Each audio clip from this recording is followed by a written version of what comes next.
분당 집값. 네네. 집 보러 안 와요. 가격 네네. 뚝뚝. 네, 그래서 요거는 제가 예전에 분당 관련해서 한번 저한테 물어봤었잖아요. 네. 근데 어떠냐고 했을 때 분당이 이제 재건축 되기는 그 기반 시설 때문에 쉽지 않을 거라고 제가 말씀을 드렸었잖아요. 그리고 그때 제가 또 놓친 얘기가 있는 게 뭐냐면 신축이 되면은 차가 많이 밀릴 거라고 많이 생각하잖아요. 근데 또 그건 아닌 게 뭐냐면 지하 공간이 훨씬 더 넓은 거예요. 지하 주차장이 3층에서 들어갈 때 신축이 생기면 들어갈 때 굉장히 빨리빨리 들어가기 때문에 오히려 집이 잘 안 막히더라고요. 왜냐하면 제가 지금 살고 있는 데가 신축 아파트 단지들이 있잖아요. 그러니까 주차장이 나오고 들어갈 때 훨씬 더 수월하고 그다음에 주차 공간이 넓기 때문에 생각보다 잘 안 막힌다. 근데 이제 구축 같은 경우에는 어떤 경우냐면은 지하 주차장이 협소하고 그 지하 주차장이 되려면은 계속 돌아야 되거든요. 이게 자리가 없으니까 그러다 보니까 오히려 더 막히는 경우가 있거든요. 네. 근데 이제 분당 같은 경우에는 제가 그때 말씀드렸듯이 기반 시설을 다 갈아엎으려면 굉장히 힘들기 때문에 구축 같은 경우에도 좀 재건축이 좀 힘들고 그 리모델링 한다고 하더라도 좀 많이 줄어들 거라고 말씀드렸는데 최근에 다른 데 비해서 좀 분당이 좀 많이 떨어지고 있다는 얘기가 있고요. 그다음에 재건축 같은 경우 될 경우에도 굉장히 오랜 시간이 많이 필요한 거예요. 강남 재건축하고는 또 다른 거예요. 왜냐하면 분당은 이제 공론화되기 시작한 거지 않습니까? 그렇기 때문에 뭐 한 10년, 20년 정도 걸릴 수 있다는 거예요. 근데 그 10년, 20년 되는 동안 그 강남 재건축도 굉장히 그 가격 변동이 컸거든요. 그렇기 때문에 제가 볼 때 분당 재건축 보고 들어가는 거는 굉장히 좀 그 리스크한 면이 있을 것 같다. 그 다음에 재건축 같은 경우에는 굉장히 큰 돈이 또 많이 묶이는 거지 않습니까? 네. 그렇기 때문에 그거는 좀 조심해야 될 것 같은데 그래서 가격이 딴 때보다 좀 많이 크게 조정이 되고 있다. 이런 기사를 제가 갖고 왔는데 제가 그때 얘기했던 거랑 약간 이제 일맥상통하는 부분이 있어서 그래서 그렇게 얘기해서 좀 갖고 왔거든요. 그래서 그러면 지금도 재건축이나 리모델링의 관점에서는 저는 분당은 아닌 것 같아요. 분당은 아니다. 네네. 예. 라고 그러니까 보시는 거죠? 가격이 더 빠질 가능성도 있고, 그러니까 여기서 뭐 갑자기 뭐 좀 더 특별법이 나와서 뭐 재건축 초과 이 환수를 없애거나 약간 더 좋은 이제 혜택이 나온다고 하면은 좀 더 달라질 수는 있는데 네. 지금 뭐 굳이 분당이 재건축에 들어가는 거는 좀 아닌 것 같기 때문에 이런 말씀을 이제 제 기사를 갖고 와서 좀 갖고 왔고 최근에 좀 많이 생각보다 더 많이 빠지고 있다. 예, 이런 기사를 좀 갖고 온 겁니다. 네. 이게 빠진다는 기사도 있고요. 네. 이거 보시면 그러니까 요거는 또 다른 거죠. 음. 왜 다른 거냐면 제가 그때 말씀드렸잖아요. 뭐냐면 아파트가 강남 재건축이나 고가 아파트는 크게 영향을 안 받을 거라고 제가 지난 시간에 얘기를 했던 거예요. 고가 아파트. 왜냐면 이런 거는 사실은 몇십억짜리 아파트, 20억짜리, 30억짜리 아파트들은 사실 그렇게 돈이 많으신 분들은 경기에 크게 영향이 없다는 거예요. 그 다음에 이제 핵심지라고 할 수 있는 이제 강남 상구와 용산, 그 다음에 뭐 성동, 영등포까지 봤을 때 이런 지역들은 굉장히 서울에서도 이제 핵심 지역들이지 않습니까? 그리고 이제 이런 데를 이제 초고층으로 이제 올린다는 얘기예요. 그래서 초고층으로 올리게 되면 이제 스카이라인이라든가 이런 것들이 이제 훨씬 더 좋아지고 있고, 그리고 이런 지역들은 조금 이제 강남 재건축이 좀 빨라지는 거거든요. 분당하고는 또 얘기가 다른 거예요. 강남 재건축은 훨씬 더 속도감이 있는 거거든요, 지금.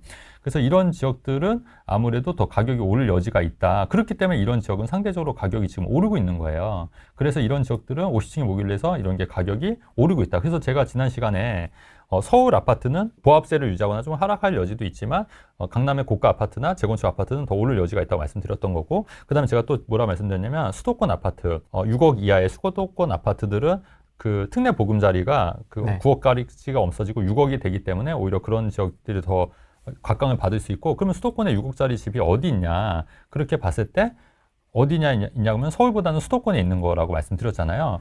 근데 지금 또 일맥상통하는 게 지금 정부에서도 지금 어디를 총선용으로 어디를 밀고 있는 거예요. 지금 결국 수도권을 밀고 있는 거예요.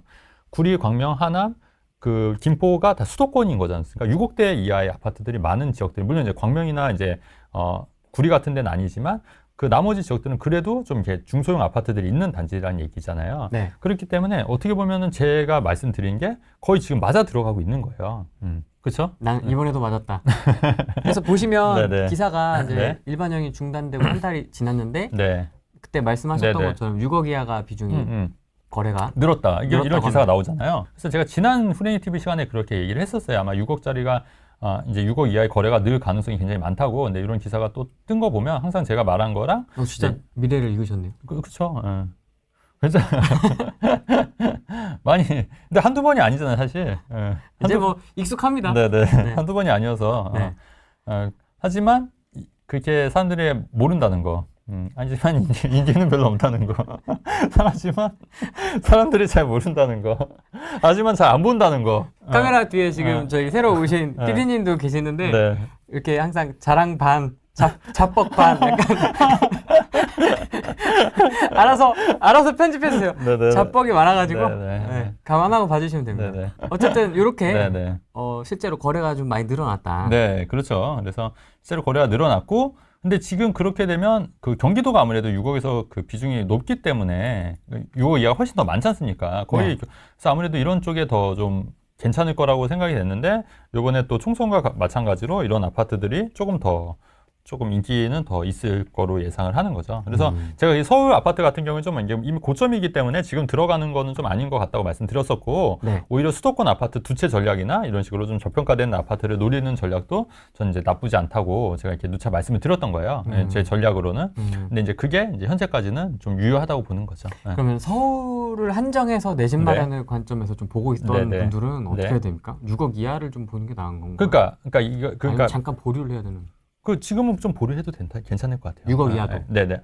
6억 이하는 아니요. 그러니까 수도권은 6억 이하는 지금도 이제 저평가된 데를 제가 좀 이따 그것도 말씀드릴 건데 예. 저평가된 데도 분명히 있기 때문에 그런 데는 너무 이렇게 재지 마시고 하시는 게 맞다. 근데 다만 이제 서울 같은 경우에는 지금 가격이 좀 보합이고 거래가 좀 많이 끊긴 상태이긴 하거든요. 지금 그렇기 때문에 뭐 성급히 뭐 하실 건 아니고 이 네. 타이밍을 잘 노려서 이제 내 집 마련 하시거나 이제 금매 갈아타는 전략은 유효하겠다. 근데 지금 막 이게 가격이 뭐 막 그렇게 상승하고 이럴 것 같진 않아요. 서울 같은 경우는. 그러니까 이미 많이 상승을 했고, 그러니까 이미 서울 아파트 살려고 했으면 최소한 올해 3월 달. 그죠? 그때는 샀어야 되는 게 맞다는 거고, 제가 그때 누차 말씀을 드렸던 거예요. 작년 연말부터 올해 초에 바닥이니까 이때는 좀 사도 된다고 말씀드렸고, 근데 그게 이제 이미 지나서 가격이 많이 올랐지 않습니까? 지갑비가 이제 상당한 거잖아요. 근데 그 지갑비를 내고 지금 들어가기에는 계속 좀 아닌 것 같다고 제가 한두 달 전에는 제가 스탠스를 좀 바꿨잖아요. 네.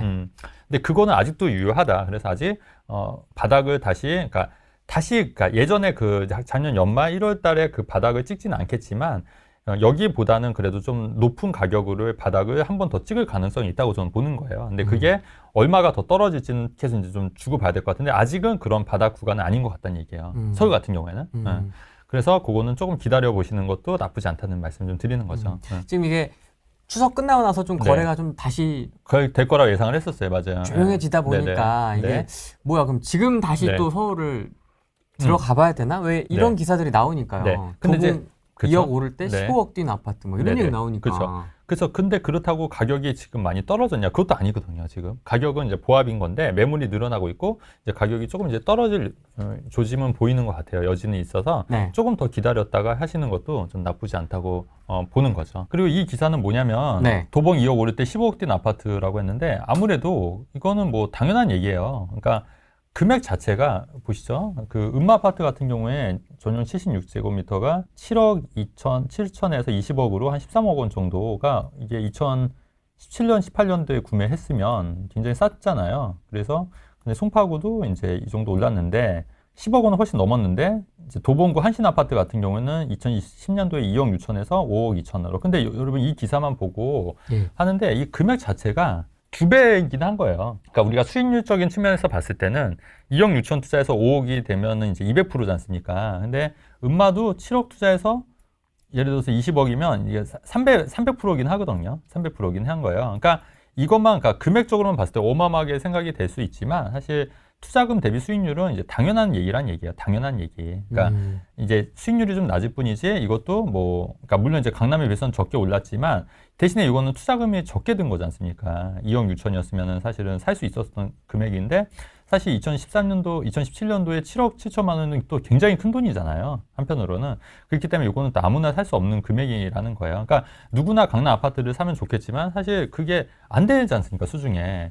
그러면 제가 말씀드리는 전략은 뭐냐면 이런 도봉구 한신 아파트를 두 채 정도를 사게 되면 예. 오히려 요거를 팔고 나중에 이제 강남 아파트를 입성하기가 좀 수월해진다는 얘기예요. 근데 이제 다만 이 도봉구 아파트를 한 채만 사면은 이 강남과 강북의 격차가 계속 벌어지기 때문에 결코 못 따라간다는 얘기예요. 따라잡을 수 없는. 따라갈 수 없는 구조가 된다는 얘기죠. 그래서 우리가 최소 뭔가 이제 그 다주택 전략으로 가야 하는 이유가 내가 이제 그 살고 있는 데를 업그레이드를 하기 위해서는 최소 두 채 전략 혹은 세 채 전략 혹은 일시적 1가구 1세대 2주택 전략을 통해서 가야 되는 게 맞다는 얘기죠. 사실 2억 6천만 원, 2014년도에 2억 6천만 원짜리를 만약 전세 끼고 했으면 아마 2억이면은 두 채를 살 수 있었을 거예요. 그런 식으로 해도 이제 충분히 가능했다. 이런 얘기를 좀 드리는 거죠. 그래서 그러니까 요것만 봐도 우리가 이제 볼 수 있고 요 기사만 딱 봤을 때는 아 무조건 강남 사야지 이렇게 생각이 들 수 있지만 현실적으로 돈이 없는데 강남 아파트를 살 수가 있는 게 아니지 않습니까? 그러면 현실적으로 나에게 맞는 이제 전략을 택하는 게 맞다는 얘기예요. 그죠? 네. 그래서 그런 얘기를 좀 하고 싶어서 요 기사도 갖고 왔고 여기랑 더 맞물려서 제가 좀 말씀을 드리면 예. 이제 저는 이제 투트랙 전략을 얘기하는데 뭐냐면 그러니까 제 얘기를 좀 들어보시면 뭐냐면 저는 이제 그 실거주한 집을 비과세로 계속 옮겨 다니면서 비과세를 꼭 챙겼거든요. 비과세를 챙기고 그러니까 뭐 혼인을 통한 일시적일가 유주택 비과세도 챙겨 먹었고 그다음에 그냥 비과세도 받았고 그다음에 거주주택 비과세라는 것도 있어요. 그러니까 주택임대 사업자하고 내가 살고 있는 거주택도 비과세 받을 수 있는 제도가 있었거든요. 그렇게 다 챙겨 먹고 이제 지금은 이제 최종주택 비과세를 가지려고 이제 강남 재건축에 있고 그러면 강남 재건축은 요거는 좀 장기로 보는 거니까 어차피 못 파는 거지 않습니까? 이건 재건축 그 비과세를 나중에 뭐 팔지 안 팔지 모르겠지만 뭐 팔 수도 있는 거면 근데 그렇다고 하면 이제 비과세는 못 받는 거죠. 다주택자는. 왜냐하면 비과세는 1주택자만 되는 거니까 맨 마지막에 그러면 우리가 투자를 안 해야 되냐? 그건 아닌 게 저도 계속해서 지금 월세 받는 부동산도 있지만 아파트나 오피스텔도 있지만 그 계속해서 매매 차익을 노리는 게 있다는 얘기예요. 그러니까 올해 팔 거, 내년에 팔 거, 내후년에 팔 거 이게 다 이제 준비가 돼 있는 거예요. 그러면 만약에 제가 올해 얼마 안 남았겠지만 이게 팔면 한 2억 정도 차익이 남아요. 2억 정도 양도 차익이. 그러면 세금이 제가 계산해 보니까 5천만 원 정도 나온다는 얘기죠. 네. 그러면 근데 제가 투자 금액은 얼핏 계산해 보니까 한 5천만 원밖에 안 되는 거예요. 투자금은. 5천으로 2억을 물론 이제 한 4년 전에 이제 투자해 놓은 거긴 한데 그렇다고 하면 5천만 원 투자해서 2억이면 수익률이 400%인 거잖아요. 400%, 4배. 그러면 사실 2억이면 1년에 5천만 원씩 오른 거예요. 그러니까 5천만 원을 가지고 1년에 5천씩 돈을 번 구조죠. 물론 거기서 이제 5천만 원 이제 양도세를 근데 양도세를 낸다 하더라도 한 1억 5천 정도 남는 거니까 1억 5천 정도 남는 거니까 그렇게 따지면은 300%네. 그러니까 세후 300%인 얘기인데 그렇게 해도 수익이 나는 건데 우리가 이제 통상적으로 1억 5천이라는 돈을 근로소득으로 벌려면은 어떠냐면 굉장히 힘들잖아요. 1억 5천이라는 돈을 근로소득으로 모으려면 여러분 200만 원씩 저축했을 때 2,400만 원이면 거의 한 7, 8년? 8년을 저축해야 되는 돈이에요. 근로소득으로 했을 때는. 근데 사실 우리가 또 한편으로는 이렇게 물론 이제 투자라는 게 계속 잘 된다는 것도 아니고 중간에 뭐 실수할 수도 있고 마이너스 날 수도 있지만 어쨌든 이 뒷바퀴 투자를 해놓으면 이제 적은 돈으로 그렇다고 돈이 많이 들어간 것도 아니고 적은 돈으로 이렇게 해서 4년 있다가 팔면 그만큼의 수익이 나는 거니까 세금 빼더라도 1억 5천이라는 세금이 남는 거니까 그러니까 그런 식으로 매년 그런 거를 매년 혹은 2년마다 이렇게 하게 되면은 우리가 자산이 증식이 될 수밖에 없다는 구조를 제가 말씀을 드리는 거죠. 구조를. 그러니까 여러분들도 그런 당연한 얘기긴 한데 그러니까 그 생각을 해서 그렇다면 우리는 어떤 전략을 취해야 되냐면은 내가 살 집은 거주주택을 이제 미리 사놓는 거고, 그러면 그걸 투자 안 할 거냐? 아니란 얘기예요. 그러니까 그거는 그대로 내두고 투트랙 전략으로 내가 살 집은 안 팔 집, 그리고 나머지 집은 양도세, 일반세율. 지금 양도세 조정적 다 해제가 됐기 때문에 서울도 다 그 일반세율이거든요. 중과 안 받아요. 그렇기 때문에 강남, 상고랑 용산, 제약은 다 중과 안 받기 때문에 그런 지역을 2년마다 등기치고 2년마다 팔면은 장기보유 특별공제를 적용 안 받더라도 일반세율로 세금을 내기 때문에 그렇게 세부담이 크지 않다는 얘기예요. 그러면 그런 거를 올해 팔 거, 내년에 팔 거, 내후년에 팔 거, 이거를 이제 쫙 정리를 하는 거죠. 그렇게 해서 이제 수익을 내고, 그러면 내가 이제 당장 사는 것도 이제 언제 팔 건지 이제 그런 거를 다 이제 계획에 이제 넣어야 되는 거고, 저도 최근에 한 서너 달 전에 저도 투자를 2개를 더 했어요. 그러니까 저도 지금 투자를 안 하는 게 아니거든요. 꾸준히 하고 있는 거예요. 그러니까 그게 가능한 이유는 투자를 하고 또 지금처럼 또 이제 이익 난 건 또 팔 계획이 있으니까 그렇게 하는 거거든요, 사실은. 네. 그래서 그런 생각을 해서 여러분들도 만약에 투자로 하실 건 부동산 투자를 하겠다고 하면은 투트랙 전략이 중요한 것 같아요. 그러니까 내가 살 집 마련 먼저 하고, 그 다음에 내가 살 집이 아닌 사고 팔 집을 이제 준비하는 거. 그러니까 다주택자들 얘기입니다. 3주택 이상.